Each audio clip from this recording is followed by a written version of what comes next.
Recession or not, we're going to be joined by Art Laffer. He's Chief Investment Officer of Laffer Investments and former economic advisor to President Reagan. And Peter Schiff, he's president of Euro Pacific Capital. Gentlemen, thanks for being here. Peter, I want to start with you. Although there are more and more people saying that the U.S. economy will be in a recession next year, it is still a minority position. Why do you think that a recession is coming, and just how bad is it going to be? I think it's going to be pretty bad, and whether it starts in 07 or 8, I think is immaterial, and I also think it's going to last not just for quarters, but for years. See, the basic problem with the U.S. economy is we have too much consumption and borrowing and not enough production and savings. And what's going to happen is the American consumer is basically going to stop consuming and start rebuilding his savings, especially when he sees his home equity evaporate. And when you have the economy 70% consumption, you can't address those imbalances without a recession. You know, rather than the recession being resisted, it should really be embraced, because the disease is all this debt-financed consumption. The cure is that we stop consuming and start saving and producing again, and that's a recession. And sometimes, you know, medicine tastes bad, but you got to swallow it. Art Laffer, you hear him? He says the consumer is going to slow down in order to rebuild the savings. And you know that 2/3 of the American economy is driven by the consumer. Do you believe that? No, I don't believe any of it whatsoever, Michelle. Excuse me. But, you know, what he's saying is that savings is way down in this country, but wealth has risen dramatically. The United States economy has never been in better shape.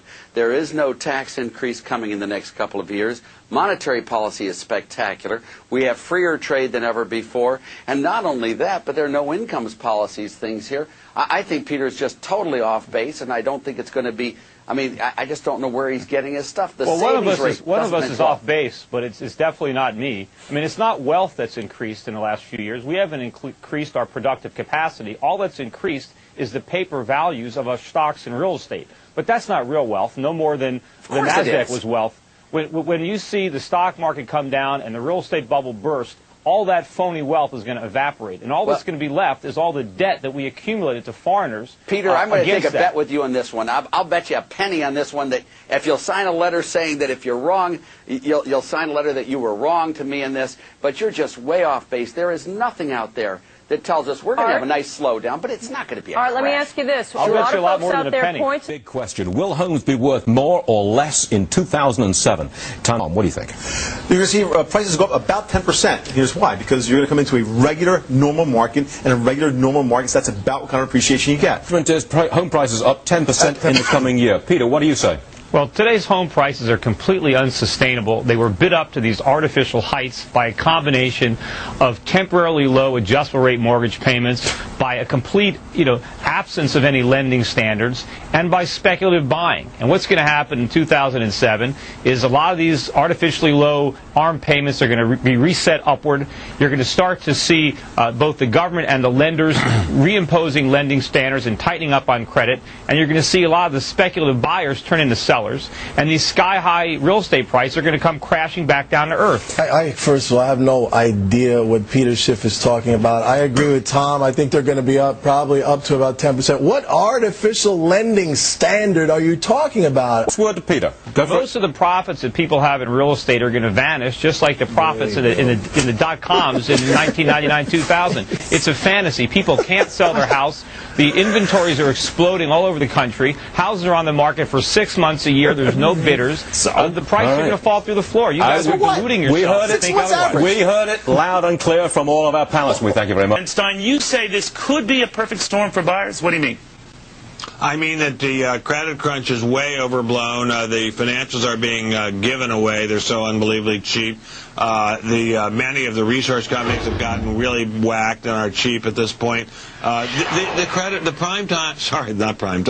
subprime problem is a problem, but it's a tiny problem in the context of this economy. The storm is a problem, but it's a tiny problem. Meanwhile, it's as if nuclear war has struck the financials and really struck the whole market. It's a buying opportunity, especially for the financials, maybe that I've never seen before in my entire life. Trace, this is just getting started. It's not just subprime. This is a problem for the entire mortgage industry. It's not just people with bad credit that committed to mortgages they can't afford. It's not just people with bad credit who are going to see their home equity vanish. And it's not limited to mortgage credit. Americans are going to have a difficult time borrowing money to buy cars, to buy furniture, to buy appliances. Foreigners around the world have been lending us money for years.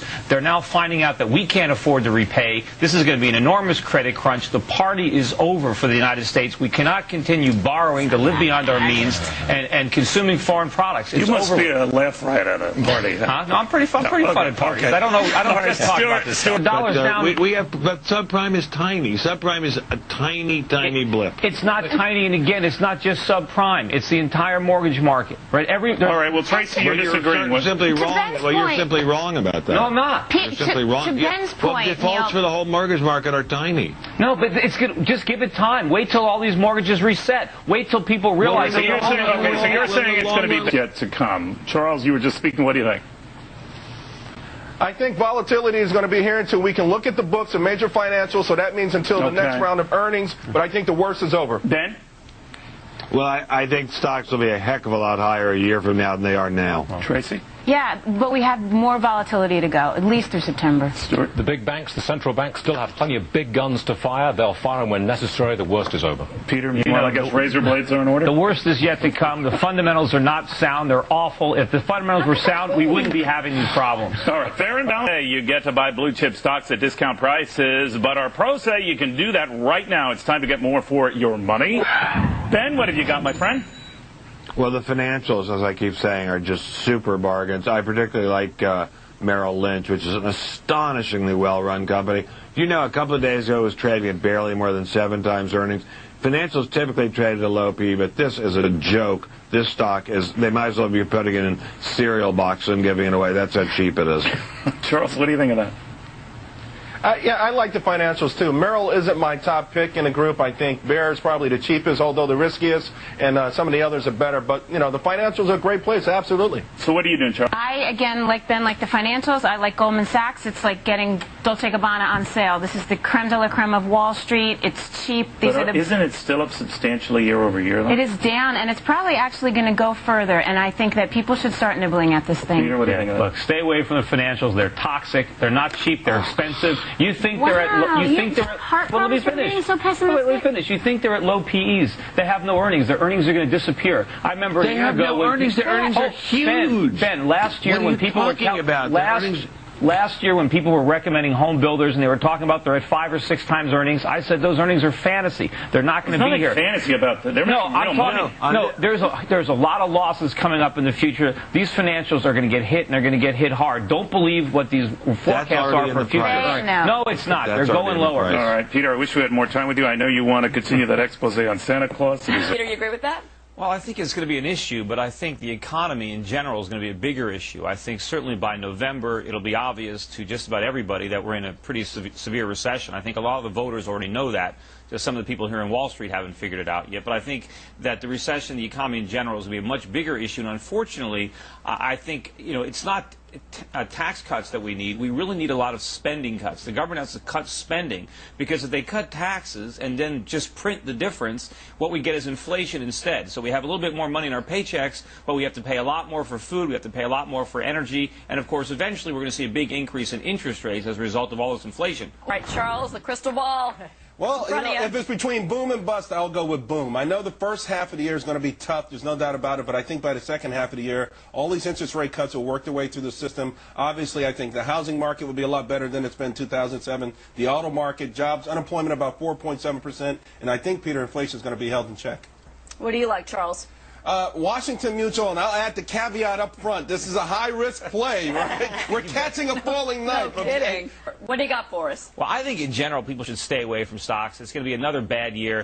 I'm recommending the ETF GLD. I mean, gold has been doing incredibly well. As I mentioned earlier, it was up 33% last year. I think gold's going to go over $1,000 an ounce next year. I think U.S. stocks are going down. For all those stocks, I think the Dow's going to go to 16,000, but the big winner will be NASDAQ. So I think everyone should have some exposure to the NASDAQ. even now, after the run-up we've had. Oh, absolutely. What do you got going? Well, it might be a big year, just big losses. And, you know, I think what's going to happen now is we're going to see the subprime type loss scenario unfolding in other asset classes, such as bonds backed by auto loans, credit card debt. And that's really going to, pull the rug out from under the consumer when not only can he borrow money to buy a house, but he can't borrow money to buy a car. He can't use his credit card at a department store because the people who hold all this debt and Wall Street securitized these bonds the same way they did with the subprime bonds, they're going to lose a lot of money, and it's going to be a bigger credit card. All right.